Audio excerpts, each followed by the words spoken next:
He stood outside the tent, the wind cutting through his cloak and stirring his dark hair. It was nearly dawn. Pale fingers of light reached across the sky, softening the rim of darkness that had clung to the distant horizon through the long winter night. His breath floated before him in small white clouds. Even without the black garb and vow of the Night's Watch, Jon Snow felt the deep chill of the north sink into his bones. One could never escape it, not truly. Yet here he was, not at the wall, but within the army camp of the north, surrounded by bannermen loyal to House Stark. He was Ned Stark's bastard. He was the half-brother of Robb Stark, king in the north. And, in the wake of tragedy, there were murmurings that he would be more. Jon did not know if this was the place he belonged, but he knew there was no turning back. Inside the tent, the torches flickered against the canvas walls. He saw outlines of figures, heard the low murmurs of men discussing matters of life and death. Not long ago, word reached them that Robb Stark had been slain. The young wolf, ambushed and betrayed at the twins. The heartbreak echoed across the camp as men wept in grief, furious at the treachery of Walder Frey and the might of the Lannisters who had conspired. All felt hopelessness. The king in the north was gone, the great Jon imprisoned, other lords scattered or killed. Yet among the men who remained, a question emerged. Who should lead the north now? Catelyn Stark was missing, presumably killed beside her son, though rumors abounded that she might have been taken captive. Sansa Stark was in King's Landing under Lannister control. Arya was missing, Bran and Rickon presumably dead at the hands of Theon Greyjoy, though no body had been found to prove that rumor. Jon was the only one of Ned Stark's blood they could call upon, bastard or not. The lords whispered that he was no trueborn son, but he carried Stark blood. He carried Ned's quiet strength, Ned's sense of honor, Ned's face and dark hair. The old men who remembered Ned's boyhood said that Jon looked eerily similar to a young Ned, that he spoke in the same low, solemn tones, that he possessed the same fierce heart. Jon had arrived at the camp as a messenger of sorts. He was brought south from his uncertain wanderings in the north. He had not gone to the wall, for some twist of fate had prevented it. Instead, he had been searching for news of his half-brothers, for clarity on the battle for the north. Some combination of guilt and curiosity had led him to the outskirts of the war, where the tattered remains of Robb's host had gathered under the tattered direwolf banners. The men recognized him instantly. They had knelt before him in the muddied snow, calling him my lord and asking for guidance. Jon felt unworthy of it all, but when they asked him to lead, a part of him could not walk away. A gust of freezing wind opened a flap in the tent, and Jon stepped inside. The candlelit gloom revealed a half-dozen men of rank, lords and knights who had once ridden under Robb Stark's banner. Roose Bolton was not among them. The Dreadfort men had left or were rumored to be in league with the Freys. The Karstarks had vanished after Rickard Karstark's execution at Robb's hand. Many of the greatest houses had been fractured by mistrust or decimated in the war.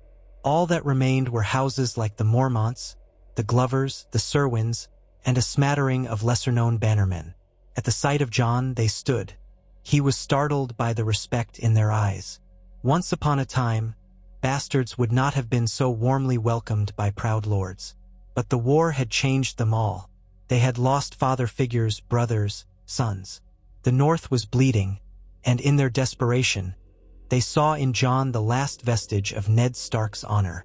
The largest man in the tent, Lady Meage Mormont, nodded her head.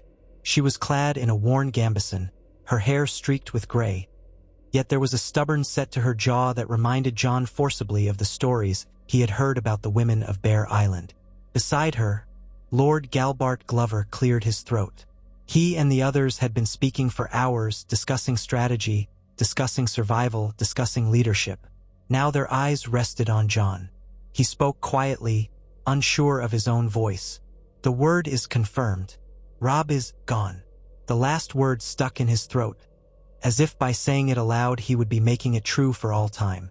Catelyn as well, so far as we know. There were murmurs of sorrow and a bitter anger among them. Meage said grimly. The young wolf is no more. Too many good men died with him. Another older knight, Ser Winton Manderly, frowned. We have no king. We have no direct Stark heir, save for Sansa in King's Landing. But she's a hostage of the Lannisters. Arya, gone perhaps. Bran and Rickon, the same.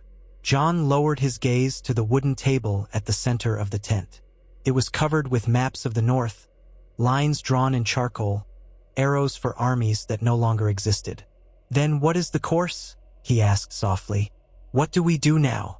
They all paused, looking at one another as if reaching a silent agreement. Glover spoke. We were discussing a possibility. We followed Ned Stark in the rebellion. We followed Robb Stark as our king in the north. If the king is dead, we still need a Stark to lead us. We need someone who is, in truth, a Stark. Someone with the blood of Winterfell, the blood of the Wolfswood. Perhaps that should be you. Those words, so simple, set the room alight.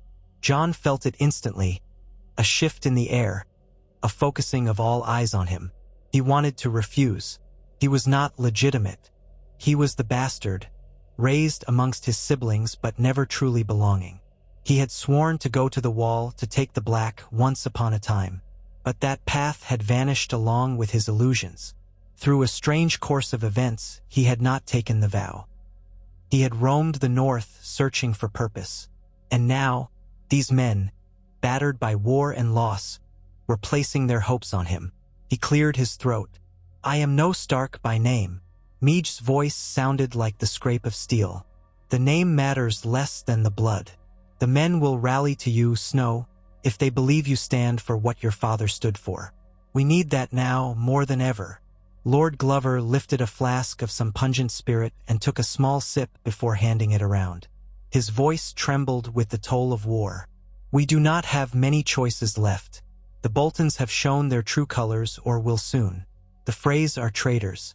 We need to rally the North behind one leader, or we'll be picked apart by Lannisters or by those who would do us harm. If the name Stark carries the North, then let it be you. Jon's heart hammered. He wanted to protest, to say this was madness, that there must be another way. Perhaps they could wait for Sansa to be freed, or for Arya to be found. But each day they waited, the North slipped further from their grasp. And these men, proud lords and ladies, saw in him their best chance. He felt a fresh wave of grief for Robb. He remembered the older boy teaching him to spar, laughing in the courtyard at Winterfell. He remembered how Robb had once promised that if the truth of Jon's mother ever came out, Jon might be legitimized. It was a childish fantasy that they had never spoken aloud to others. Now that time was gone. Jon swallowed. If I do this, he said quietly, I will not be king. Robb was chosen king in the north because he was Ned's heir. I cannot claim that crown. Meej's lips tightened. We speak not of crowns now, but we speak of who will take up the responsibilities that once were the Starks. If not a king, then the Warden of the North, at least. Let the southern titles lie. The realm is in chaos. The Iron Throne contested by lions and dragons and gods know who else. We need a single voice to command the North to keep it safe. That can be you. The tent fell silent. Jon felt the weight of their words on his shoulders. Warden of the North was more than a title. It was a responsibility to protect these lands, to administer justice, and to hold strong against invaders or traitors. It was not only a title for the Starks. It was a vow to stand watch for the living, to shield them from the cold and from southern tyranny. Perhaps, he thought bleakly, he was more suited to that vow than the one he nearly swore at the wall. He gave a single nod, though the motion felt forced. I will accept. I will do what I can for the North, for my father's people. A low ripple spread through the assembled lords. It was not a cheer, joy was scarce in this war, but it was relief. They had found their figurehead, their anchor. Jon was not foolish enough to think that alone would solve all their problems. War still raged. The Freys and Boltons had turned cloak. The Lannisters would be emboldened by the demise of Robb Stark. But it was something. The North would have a leader, and as long as they had that symbol to rally around, they would fight on. Meej Mormont raised her cup and said, To Jon Snow, who will stand for the North as his father once did. There was no roar of approval as men were too weary, but each lifted their drink. Jon inclines his head gravely. Tomorrow, perhaps, the real fighting would begin. When they left the tent, the morning sun was brighter, the sky awash with a fragile gold that clashed with the gloom in their hearts. Jon felt the bite of the cold air and let it anchor him. He passed through the camp, seeing the hardened eyes of soldiers who'd lost their king. Some recognized him and mustered a half-hearted salute. Others merely blinked, not knowing what to feel. He made his way to a quiet corner of the camp where the ground sloped down toward a small grove of trees. His horse was tethered there, stamping the snow restlessly. He took a moment to breathe, ignoring the pang in his chest. Robb was gone. The truth of it threatened to tear him apart. He wished he could have had one last conversation with his brother, one last chance to ask him about the responsibilities of command, about the burden of making decisions for an entire region. But there was no time for such wishes. The living demanded his presence, demanded that he step into Robb's place. He thought about Ned, about how quiet and steady his father had been all those years, about how he had borne the weight of the North with a gentle solemnity. Footsteps approached him from behind. He turned to see a young man, perhaps a few years older than Jon, wearing the sigil of House Serwyn. The man bowed stiffly. "My lord, Lady Mormont and the others would like to meet with you again by midday to discuss our next movements. We need to prepare to march or at least to relocate. We're too exposed here." Jon nodded. He recognized the truth of that. The Lannisters or the Freys, or worse, the Boltons, might descend upon them. The war was far from over. "I'll meet with them, certainly." The messenger hesitated, then added, We're all behind you, my lord. Lord Stark was a good man, and Robb died too soon. We need you." There was a tremor in the man's voice that made Jon want to reassure him, but all he could manage was a quiet, "Thank you." As the man left, Jon stood staring at the horses for a long moment. The North needed him, the same way the Wall needed men to stand guard. Part of him knew he was not prepared, that he would struggle in every decision, but he could not deny this calling. The war had created a vacuum, and if he did not fill it, someone far less honorable would. A few hours later, near midday, the sun offered little warmth but enough light to gather the lords by a smoky campfire just outside the main tent. Bundled in cloaks, they spoke of the next steps. The Freys held the Twins, the key crossing of the Green Fork. The Boltons held the Dreadfort, and who knew how many men they had. The Ironborn still ravaged the coasts. Winterfell remained a ruin, half-burnt, though its location in the heart of the North carried immense symbolic value. It was decided they would move the camp to Moat Cailin. Holding Moat Cailin was essential if they wanted to prevent a southern army from marching deeper into the north. However, word was that the Ironborn had taken Moat Cailin months ago. They would have to fight for it. Their numbers were diminished, but with cunning and the advantage of the terrain, they might succeed. Jon listened to the suggestions from the older lords, absorbing their wisdom. He knew enough about warfare from training with Roderick Castle and from living in Winterfell's halls. Yet leading a ragged army was a far heavier load. Lady Mormont suggested a swift assault, given the crumbling walls of Moat Cailin. Lord Glover advised caution, pointing out the poor state of their supply lines. Others chimed in. Eventually, all eyes turned to Jon for the final say. His voice did not tremble as he spoke. "Moat Cailin is the key to controlling passage.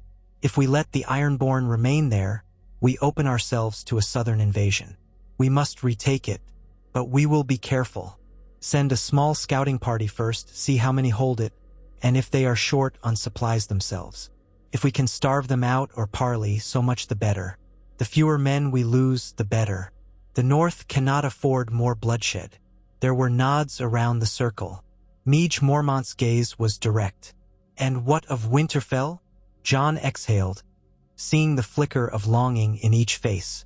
Winterfell was home, the seat of House Stark, but it lay in ruins.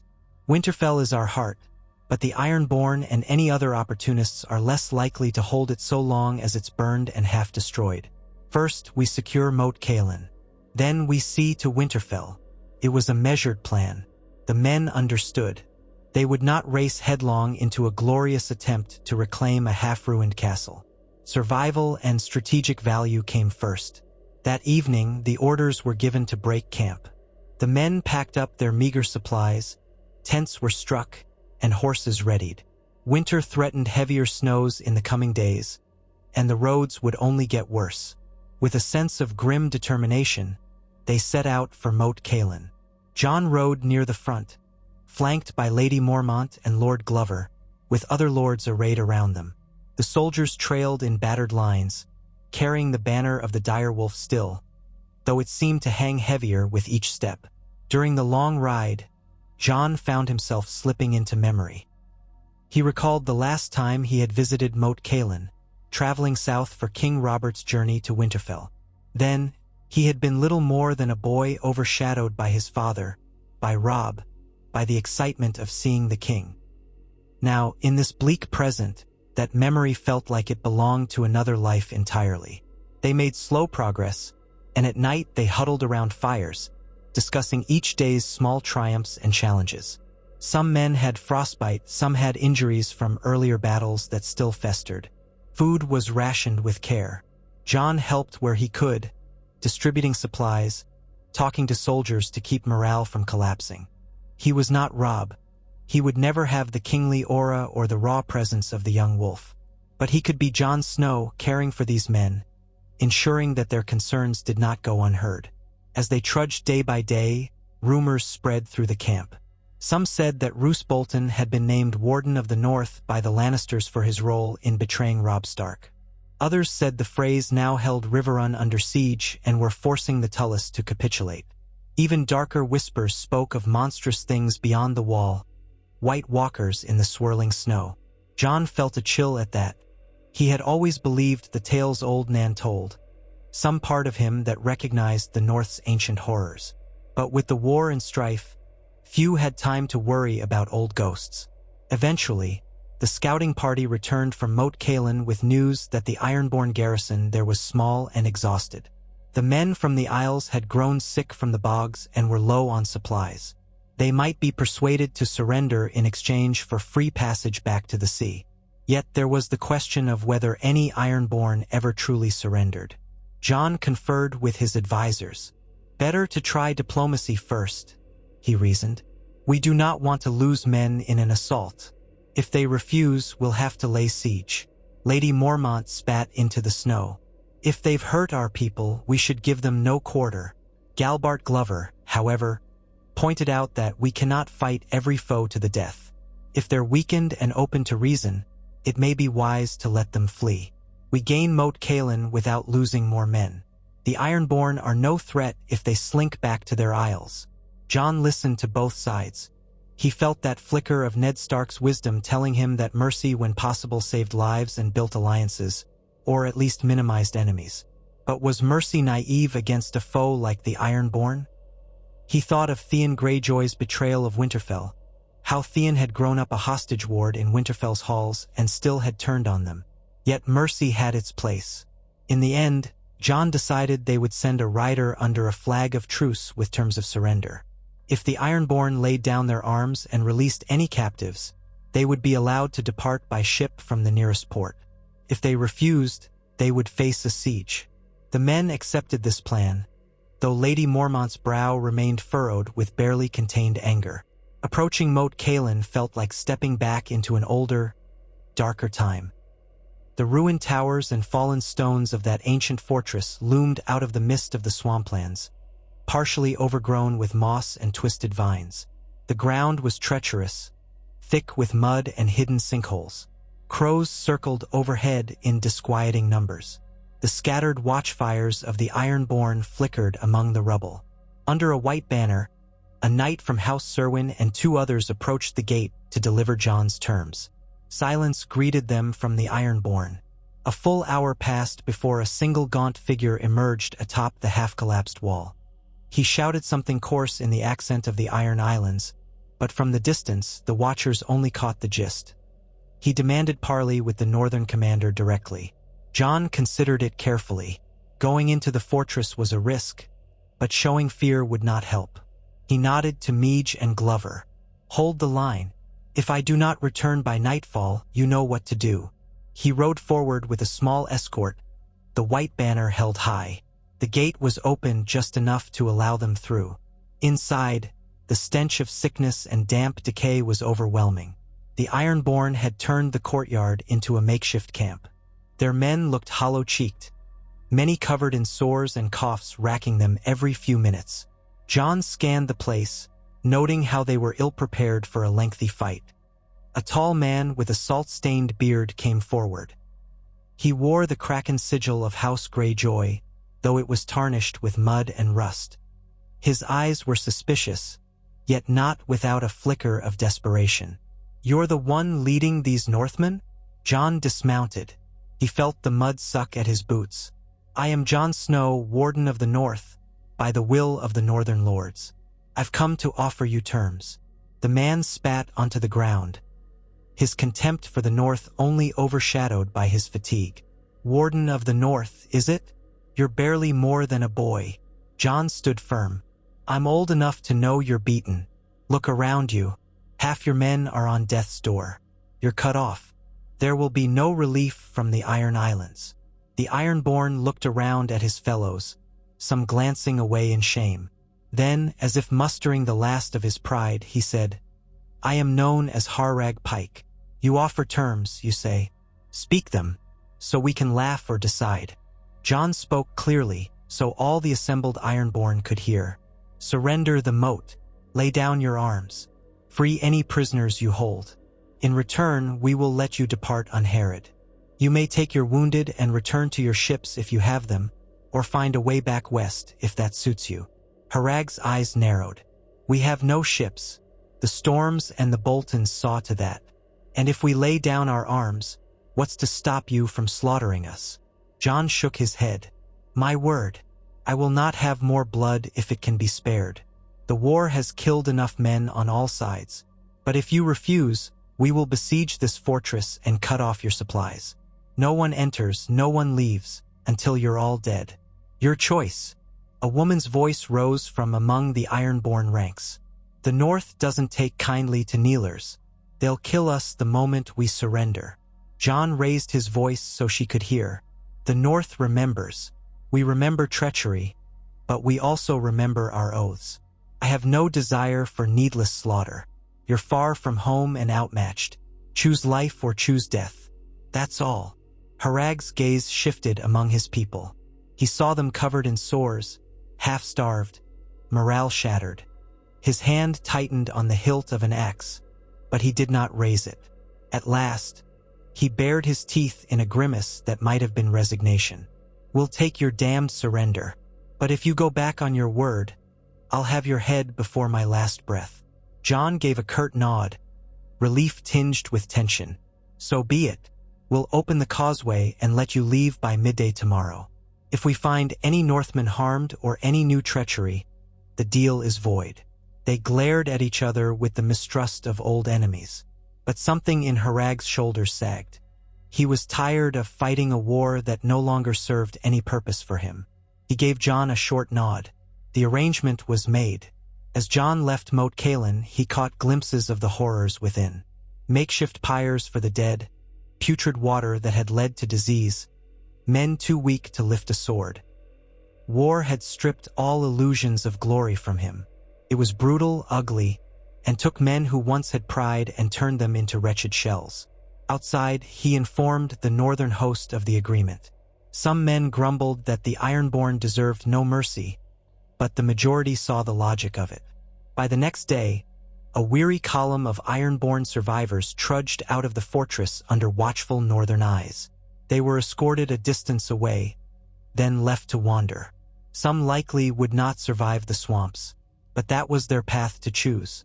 With Moat Cailin in northern hands, Jon and the others took stock of the fortress. It was in ruins, scarcely more than a few half-toppled towers and a series of fallen walls, but it was still a strategic point. They began repairs, clearing the worst of the debris, establishing watch rotations. It would serve as a foothold to prevent a southern invasion for the time being. A fortnight passed in relative calm. The Northmen made camp in the more stable areas of the fortress, patching the roofs of a few chambers so they could shelter from the biting winds. Patrols were sent out to watch for any sign of Bolton or Fry forces. Jon learned from passing traders that Roose Bolton was indeed named Warden of the North by the Crown. But that piece of paper meant little when the North's remaining loyal lords refused to bend the knee to a traitor. In quiet moments, Jon thought of his siblings. He wondered if any still lived. Arya, wild as a wolf pup, could be anywhere. Sansa, trapped in King's Landing, was the political pawn of the Lannisters. Bran and Rickon, rumored dead, might be alive or might have perished. He had no way of knowing. Sometimes, in the hush of dawn, he felt a gnawing guilt that he had not searched harder for them. But the North needed him here, leading what remained of its armies. One evening, after a long day of organizing supply lines and conferring with the men, Jon found himself in the small tower chamber that served as his quarters. It was little more than a circular stone room with a narrow window overlooking the moat. A single torch flickered on the wall, casting dancing shadows. He sat at a crude wooden table with parchment and ink, trying to compose a letter to be sent by Raven. He was drafting a message to White Harbor, to the Manderlys, hoping for support. He wrote, "Lord Manderly, I write to you as Jon Snow, Warden of the North by the will of those lords loyal to the memory of Eddard Stark and his son Robb. We know House Manderly has ever been a steadfast ally to House Stark. We ask for your aid in these troubled times." Halfway through, he paused, uncertain how to sign it. Jon Snow, Warden of the North, bastard of Ned Stark. He stared at the parchment, remembering his father's careful script, the sense of pride that Ned had for each of his children. Tears threatened, and he blinked them back. There was no room for weakness now, but the grief was always there beneath the surface. With a heavy sigh, he sealed the letter simply, "Jon Snow, Warden of the North." His thoughts drifted to the future. Could he hold the North together? Could he protect it from the Lannisters, the Boltons, and the Freys? And what about the rumored return of the Targaryens in the east, or the Baratheon claimants scattered about? The realm was fractured, and the North was no exception. Yet if he turned away, who would remain to shield the people from the coming storm? He set the letter aside for the Ravenkeeper to send come morning. The hour was late and fatigue claimed him. In his dreams, he saw Robb, sword in hand, hair streaming, leading an army of wolves through a misty battlefield. Jon ran after him, calling, but Robb never turned back. Then the mists parted, and there stood Ned Stark, sword across his knees, eyes solemn and sad. He said nothing, only watched as Jon stumbled forward into darkness. He woke at dawn with the echoes of the dream in his mind. Duty, honor, family. He repeated the words to himself as if they were a prayer. When he stepped outside, the sky was leaden with low-hanging clouds. Scouts returned with news that a small party flew the banner of House Reed, making its way toward Moat Cailin. House Reed was sworn to the Starks from the swamps of the Neck. If they came, perhaps they sought an alliance or brought tidings. Jon went out to greet them. There were few, but their leader was Howland Reed's daughter, Mira Reed, a young woman skilled with a bow. She was accompanied by gray-green-clad Crannogmen, small of stature but quick and silent. Mira dismounted and approached Jon with courtesy. She knew him, if only by reputation. He recalled that she had once traveled with Bran, but the details were fuzzy, overshadowed by war's chaos. "Jon Snow," she said, "my father sends greetings and offers to help defend the Neck, as we always have for House Stark." Jon sensed her sincerity. The Reeds had always been loyal, and they possessed uncanny knowledge of the swamps and bogs. "You're most welcome here, Lady Reed," he replied, noticing that she seemed uneasy. "Is there news from the south?" Her face hardened. "Bolton men prowl near the border of the swamps. Freys too. They think to push further north, emboldened by the death of Robb Stark. My father's people are harrying them, but we can only do so much with the forces we have." Jon glanced at Lady Mormont, who stood nearby, arms crossed. "We have Moat Cailin now," he said to Mira. "If the Boltons or Freys intend to move north, they'll have to come through us. Perhaps with your help, we can hold the Neck." Mira nodded. My father's knowledge of these lands runs deep. We know the secret ways, the causeways that sink under the tide, the places where an army can become mired and lost. If we coordinate, we can slow them, pick them off in small groups. But they have more men than we do. Eventually, they'll come in force. Jon considered it. The North could not withstand an all-out assault yet, not with their depleted numbers. They needed allies, needed time to rebuild. White Harbor, the Reeds, Bear Island, perhaps the mountain clans. If they could all be united, they might stand a chance. We'll do what we can, he said. I'll send messengers to White Harbor, to the mountain clans, to any house that remains loyal. In the meantime, Moat Cailin will be the bulwark. Mira's sharp eyes flickered over Jon's face. You carry yourself like Lord Eddard, you know? Quiet, honorable. It's good to see some of him lives on. A pang of longing twisted in Jon's chest. I hope I can do honor to his memory. They spoke longer, detailing strategies for the next defense. Mira would guide small groups through the swamps, setting traps for any incoming host. Jon would keep a larger contingent at Moat Cailin, defending the main route. Meanwhile, they prayed for more reinforcements to arrive. Word spread among the men that the Reeds had come, that the North might be uniting under Jon Snow. Morale ticked upwards. Small though their victories might be, they were victories. That night, the torches in Moat Cailin's courtyard seemed to burn brighter. Men drank a weak ale to warm themselves, telling each other that maybe, just maybe, the traitors would not have the final say. Jon walked among them, exchanging a few words, remembering their names. He asked after their injuries, listened to their fears. Some spoke of family left behind in burning towns. Some recalled how Robb had once patted them on the shoulder after a skirmish. Jon gave them what comfort he could. He felt the North behind him like a living presence, a silent vow that he was not alone. The men looked to him so he would stand firm. Ned Stark had taught him that leadership was about protecting those who follow you, even at the cost of your own life. Robb had shown him that mistakes in war could be fatal, but courage and unity could inspire men. Jon carried these lessons like invisible armor, though the weight sometimes made it hard to breathe. Weeks slipped by in cold, damp monotony.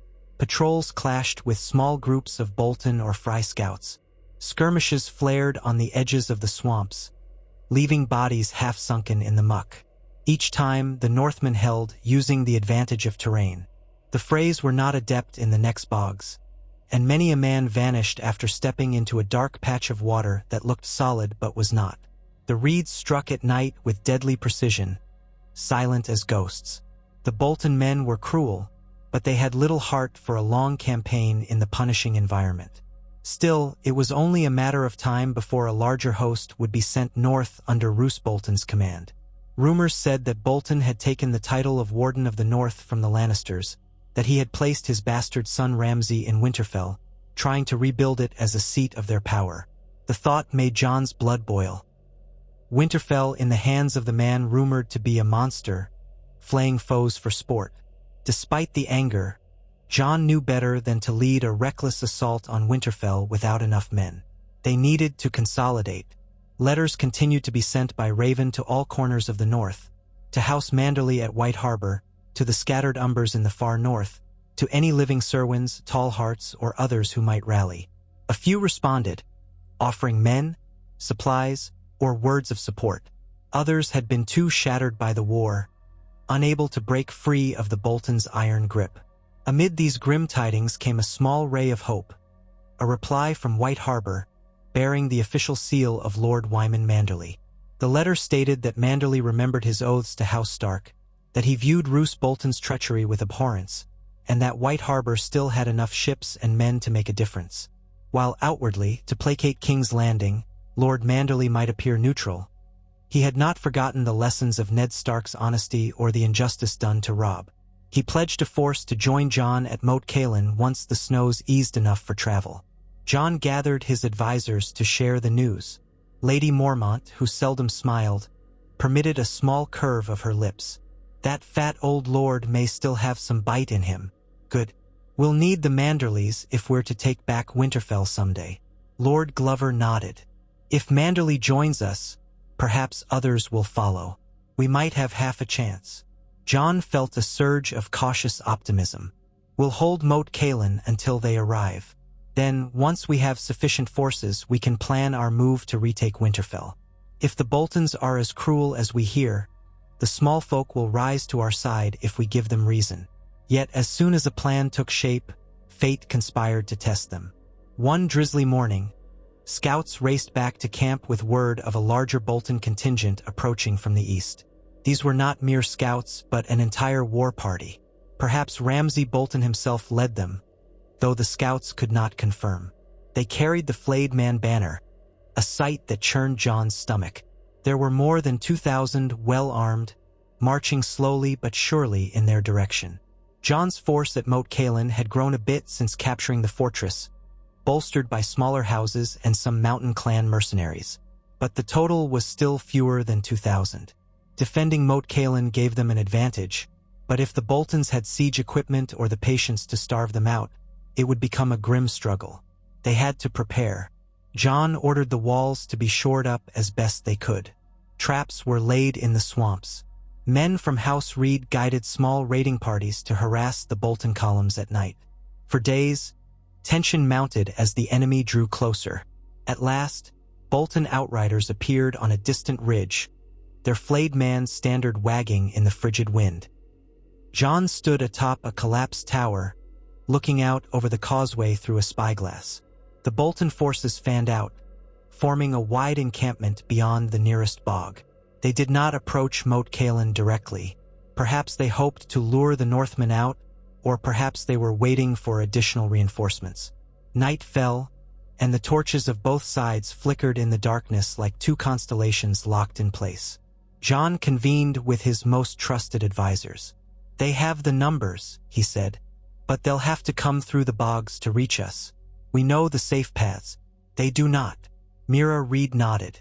"We can strike by night, keep them uneasy, pick off their sentries. But we must be wary of any new tactics. Ramsay Bolton, if he's with them, is cunning in a cruel way." Lady Mormont tightened her grip on her axe. "We should give them no rest. Let them lose men in the swamp each night. Each time they light a fire, we strike from the darkness." Galbart Glover glanced at Jon. "This is your command, my lord. How do you wish to proceed?" Jon inhaled slowly. He could feel the eyes of the men on him, a weight that pressed heavier each day. He was not Robb, not Ned, not a seasoned warlord. But he could use what he knew.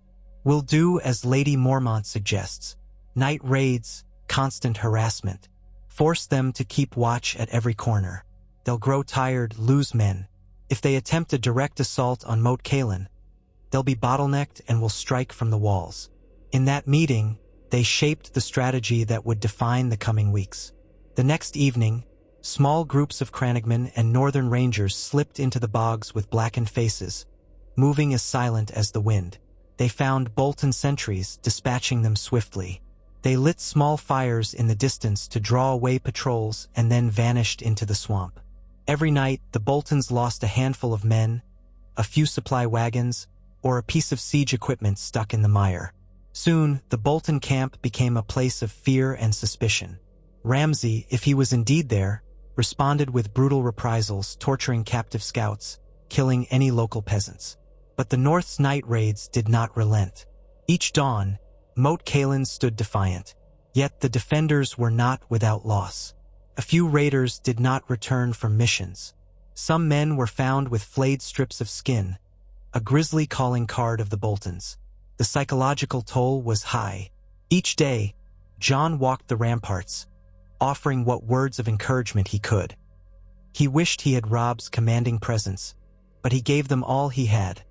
A stern, quiet determination that refused to yield. Supplies grew tight. They had enough for a siege, but morale was fraying. The grim tension stretched day after day. Winter threatened deeper snows, though the next climate was milder than farther north. Jon worried that the Manderly reinforcements might be delayed by weather or by Lannister fleets. They were on a knife's edge. One afternoon, a Bolton herald approached under a white banner. Jon allowed him to come close to the fortress walls. From the battlements, Jon gazed down at a wiry man in boiled leather-dyed pink, a hideous grin on his face. The man's words rang out, carried by the damp wind. "My Lord Ramsay Bolton, rightful heir of the Dreadfort, in service to Lord Roose Bolton, Warden of the North, offers you terms. Surrender Moat Cailin. Bend the knee to House Bolton, and you may be spared if you deliver the traitor Jon Snow to us in chains." A ripple of anger surged among the defenders. Jon stood tall, letting his voice carry. "I am Jon Snow, Warden of the North by the will of its loyal lords. The only traitors here are the ones who betrayed the Red Wedding's guest right and murdered King Robb. Go back to your master and tell him we will never yield to such dishonor." The herald sneered. "Then prepare for a slow death, Snow. My Lord Ramsay will flay your men alive, feed your direwolf banner to his hounds, and mount your head on a spike." A hush followed. Jon felt Lady Mormont bristle beside him, her expression murderous. He turned away from the parapet, giving the order for the gates to remain sealed. The herald was sent back without further response. War was certain. The first direct assault came that very night. Boltons marched on the causeway, torches held high to light the treacherous ground, shields raised against arrow fire. Jon's archers let loose from the walls, while hidden crannogmen emerged from the shadows to strike from the flanks. The swamp drank blood that night. Many Bolton soldiers sank into the mud under a hail of arrows. Others pressed forward, only to find the gates barred and the walls bristling with spears. The defenders rained down stones and boiling pitch. Screams filled the darkness. Eventually, the Boltons retreated, leaving bodies half-submerged in the bog. Similar assaults followed on subsequent nights. Each time, the Bolton men grew more desperate. The flayed man banner was seen flapping in the torchlight, a grotesque symbol of their cruelty. Ramsay's fury was palpable, but Moat Cailin, for all its ruin, remained a formidable choke point. Jon's men held, though their losses were not insignificant. At the close of one particularly vicious engagement, Jon himself was on the walls, bow in hand, loosing arrows into the advancing ranks. The adrenaline burned in his veins. When the attack finally ended, he surveyed the carnage below, the bodies draped over stones and half-sunken logs. Guilt warred with relief inside him. He told himself that they were traitors, men who had slaughtered his brother. But the cost of war weighed on him all the same. They endured in this stalemate for weeks. Then, one cold dawn, horns sounded from the southern perimeter of the Bolton camp. A force approached from the east, banners of white and blue, the leaping white mermen of House Manderly. Jon's lookouts were the first to see it, the swirl of unfamiliar riders racing toward the Boltons. The Manderlys had arrived, larger in number than Jon dared hope. They smashed into the flank of the Bolton encampment. The next hours were a chaotic swirl of battle. Caught between Moat Cailin's defenders and the Manderly cavalry, the Bolton forces faltered. Jon led a sally forth from the gates, taking advantage of the confusion. Knights and foot soldiers poured into the fray, clashing with men in pink and red. Shouts filled the air, swords rang against shields, and arrows whistled overhead. At the thick of the melee, Jon found himself face to face with a group of Bolton men.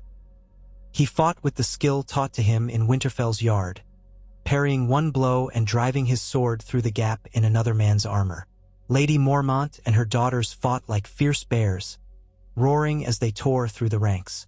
The Manderly knights carved a path, their white and blue surcoats spattered with mud and blood.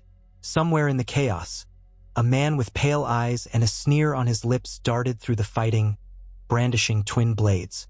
It might have been Ramsay Bolton himself. Jon only caught a glimpse. Then the man vanished into the smoke and confusion.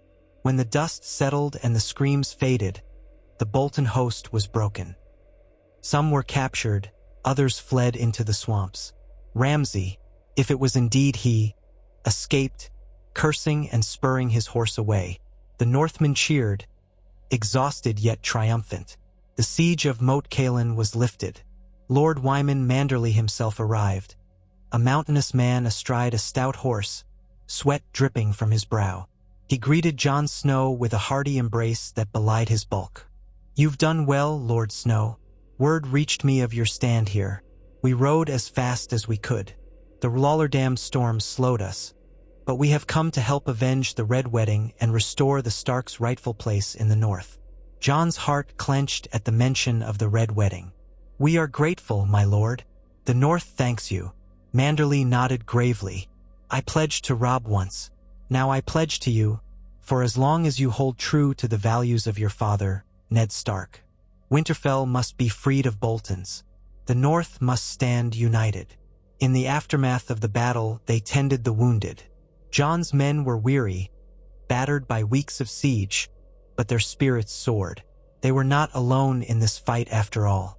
The Manderlys had brought provisions and fresh troops, enough to hold Moat Cailin securely. Over the next few days, a war council was convened. Manderly, Mormont, Glover, Reed, and others gathered in the main hall that had been cleared of rubble. Maps were spread on a table. Word was that Ramsay Bolton had retreated toward Winterfell, nursing his losses but still dangerous. Roose Bolton might be somewhere in the north, or possibly at the Dreadfort. The Freys had not shown themselves since the Red Wedding, but they might try to move north eventually. Lord Manderly spoke first, his tone gruff but resolute. "We should strike while the Boltons are reeling. If we move quickly, we can catch them before they fortify Winterfell. With each day we wait, they'll strengthen their defenses." Lady Mormont slammed a fist on the table.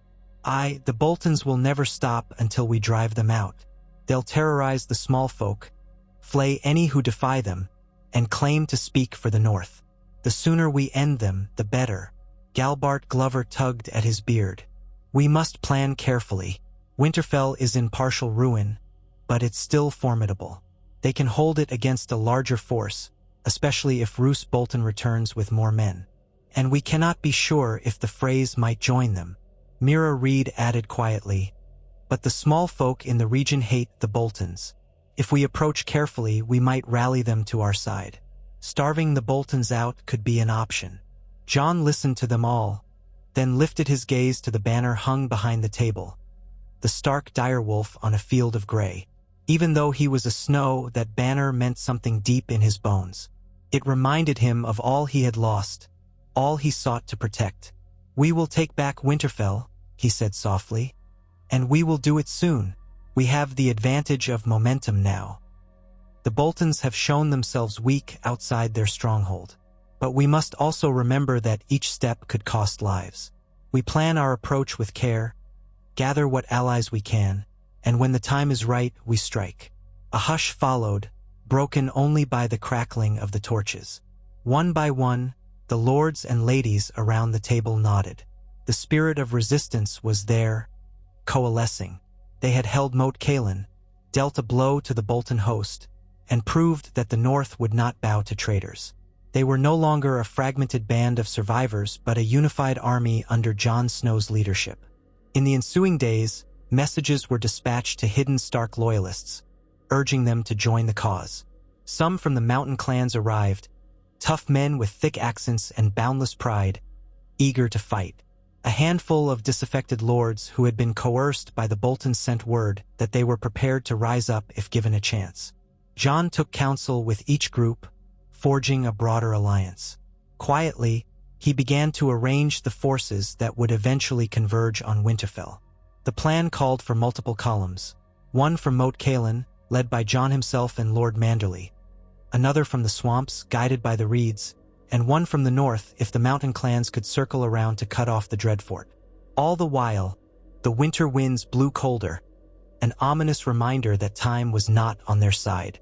The longer they waited, the more the north froze, the more supplies became scarce.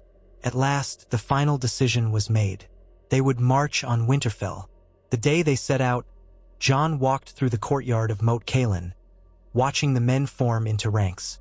The battered direwolf banners fluttered next to the Manderly mermen, the bear of House Mormont, the swirling lines of House Reed, the mailed fist of House Glover, and a sprinkling of other sigils from lesser lords. It was a patchwork tapestry of the North, all bound together by the memory of Ned and Robb Stark. Jon felt a weighty sense of purpose. He was no king, but in this moment he held the fate of the North in his hands. He mounted his horse, Ghost padding silently beside him. The great white direwolf had found Jon during the earlier campaigns, reuniting with him in a moment of desperate need. Now, Ghost was a reminder of home, of the bond the Starks shared with their wolves. He raised his sword in a silent salute, and the host began to march. Behind him, Moat Cailin's walls stood as a silent guardian over the causeway. Ahead, the road to Winterfell lay uncertain, fraught with danger. But they advanced nonetheless, because it was the duty of the Stark bloodline, bastard or trueborn, to shield the North from those who would prey on it. Each day's travel brought them closer to their goal, passing through villages that had been ravaged by the war. The small folk watched them with fearful hope in their eyes. Some offered what little they had, dried fish, bread, a place to water the horses. Whispers spread, "A Stark leads them. He bears Ned's face." Jon felt their expectations like a physical weight. As they neared the outskirts of Winterfell, they discovered that Ramsay and Roose Bolton had fortified the castle's battered walls, working night and day to rebuild enough defenses to withstand a siege. Reports said they had forced the local populace to labor under threat of flaying, turning the castle into a symbol of terror. The words ignited fury among Jon's men. Each new tale of Bolton cruelty fanned the flames of their resolve. Winterfell's silhouette appeared one cold, overcast afternoon. Jon reined in his horse on a low ridge overlooking the once majestic castle. Smoke rose from within the walls. The scars of Theon's earlier occupation and partial burning were visible, but the Boltons had made crude repairs. Banners displaying the flayed man replaced the dire wolf in places. Seeing that made Jon's stomach churn with rage and sorrow. Winterfell was meant to be the heart of the North, not a place of torment. He glanced around at his assembled lords. Manderly, Mormont, Glover, Reed, and others nodded grimly. Behind them, rows of soldiers braced for the hardest fight yet. Jon felt the hush of anticipation. The sight of Winterfell, half-ruined and defiled, spurred them on. That night, they set up camp out of crossbow range, preparing siege engines and finalizing battle plans. The Boltons would be entrenched, but if the northern force surrounded them and cut off supply lines, they might force a surrender or a direct confrontation. Jon paced through the camp, ensuring everything was in order. He could sense that the final test of his leadership was upon him. As darkness fell, Mira Reed and her Crannogmen slipped away to sabotage any attempt by the Boltons to escape through hidden tunnels or side gates. Manderly's knights formed the core of a heavy cavalry that would strike if the Boltons tried a sally. The archers from House Glover and others set up along the ridges, ready to rain arrows on any defenders. In the stillness before dawn, Jon found a quiet moment alone with Ghost. He ran a hand over the direwolf's thick white fur, drawing strength from the animal's calm presence. He whispered, "We'll take it back. For Robb, for Ned, for all of them." Ghost stared at him with red eyes that glowed faintly in the torchlight, silent understanding in his gaze. Then came the first light of morning, and with it, the thunderous drums of war. The northern host advanced on Winterfell, their banners stirring in the wind. Boltons manned the walls, launching arrows at the attackers. Siege towers were pushed forward, shields locked in place to protect the men who pushed them. Ramsay Bolton's mocking laughter was heard echoing from the ramparts, as he fired crossbow bolts and taunts in equal measure. Jon directed the assault from behind the first wave, calling out to the men to hold formation. The battered walls of Winterfell were still formidable enough to kill many a soldier if they were careless. The Manderly siege engines hurled rocks at the gates, splintering the reinforced wood. Smoke rose as flaming arrows set parts of the courtyard aflame. Screams of the wounded blended with the roar of combat. At the signal, the second wave advanced, bearing long ladders and hooks to scale the walls. Boltons poured boiling oil down, or cut rope ladders with savage glee. Jon watched as men fell, hearts pounding with a mixture of dread and determination. This was the cost of reclaiming Winterfell from the monsters who had seized it. Through breaks in the smoke, he glimpsed Ramsay, his face twisted in a feral grin. The bastard of Bolton took aim at the attackers with a crossbow, occasionally shouting something about what he would do to their bodies once they were captured. Jon suppressed a surge of fury and kept his focus on coordinating the assault. Eventually, the gatehouse gave way with a tremendous crack. The battered remains of the gate fell inward, and northern soldiers rushed to seize the opening. At Jon's command, cavalry moved into position to exploit the breach. The Boltons tried to repel them, but the defenders had spread themselves thin. With a final push, the northern forces spilled into the courtyard, weapons flashing. Jon rode in with the cavalry, Ghost racing at his side. The courtyard was a scene of chaos. Bodies scattered, flames licking at the walls, and the anguished cries of men locked in brutal struggle. Bolton soldiers formed small pockets of resistance, but the northern men fought with the passion of those reclaiming their stolen home. The tide turned. One by one, the Bolton men either surrendered or were cut down. Jon dismounted amid the swirling melee, sword in hand, fighting his way toward the Great Hall. Ghost lunged at a pink-clad soldier who aimed a spear at Jon, tearing the man's throat out in a swift motion. At last, Jon stood in the blackened shell of what was once the Great Hall. Ramsay Bolton awaited him there, flanked by a handful of loyalists. The man's pale eyes flashed with madness, and a patch of blood spattered his tunic. So the bastard of Ned Stark has come to reclaim the bastard of Roose Bolton's seat? Ramsay sneered, raising a sword that dripped red. Come on, then. Let us see who is the true Warden of the North. Jon did not waste breath on words. He advanced, steel meeting steel in a furious exchange. Ramsay was quick, agile, and fought with a savage unpredictability. But Jon had trained under the watchful eye of Roderick Castle, had fought wildlings and Bolton men alike. Each blow was fueled by righteous anger for all the pain this man had caused. Sparks flew as their swords crashed together. Ghost lunged at Ramsay's side, forcing him to dodge. That momentary distraction allowed Jon an opening. He pivoted, driving his sword through a gap in Ramsay's armor at the shoulder. Ramsay screamed, dropping his blade. Blood poured down his arm. He stumbled, hatred flickering in his eyes, trying to draw a dagger. Jon kicked the dagger out of his grasp, then seized Ramsay by the collar and slammed him against the charred wall. "This is for Robb," Jon growled, voice trembling with barely contained fury. For a heartbeat, he considered letting Ghost tear the man apart. But he also remembered the code of honor Ned Stark lived by.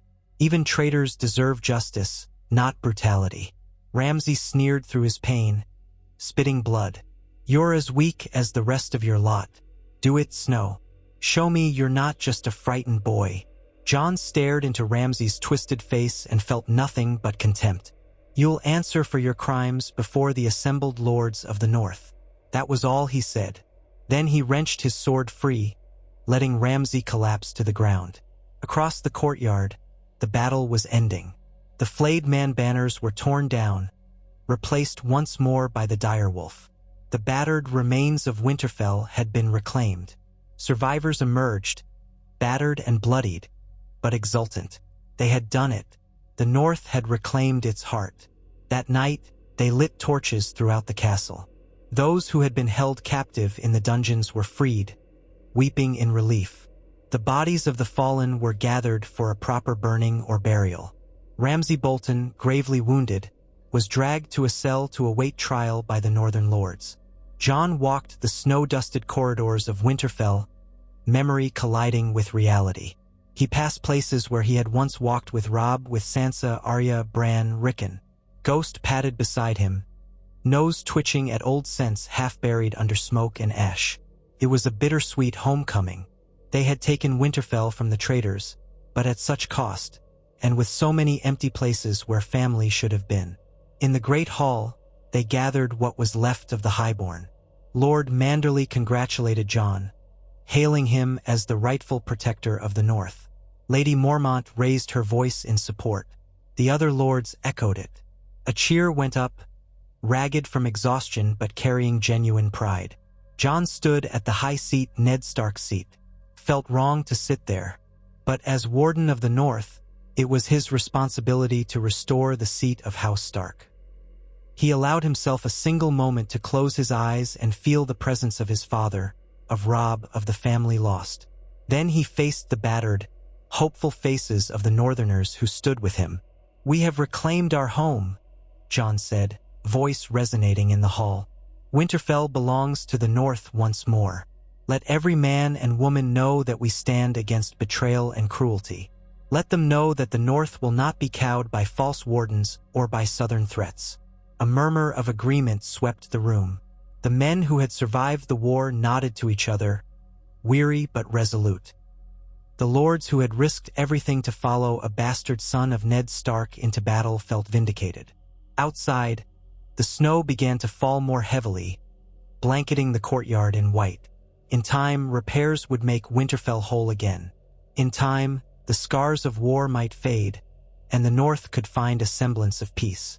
For tonight, they celebrated, not in raucous joy, but in quiet relief that they had at last turned the tide against the traitors.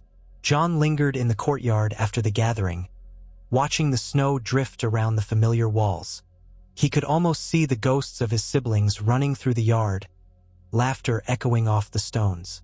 Perhaps they were gone, scattered to the winds, but part of them would always reside here. He knelt in the snow, ghost by his side, and pressed a hand to the ground. "We're home," he whispered, unsure whether he was speaking to his lost brothers and sisters or to himself. The cold seeped into his bones, but a strange warmth spread through his heart. For all his doubts, for all the blood spilled, he had done what needed to be done. The North had called, and Jon Snow had answered. He would serve as Warden of the North, not for glory, but for duty, for the memory of Ned and Robb Stark, and for the hope that someday the North might know peace again. And though winter had come, beneath the snows lay the promise of spring. If they endured, if they stood by their honor and unity, the North would rise stronger than ever, guided by the quiet, steadfast presence of the last son of Eddard Stark to stand in its defense.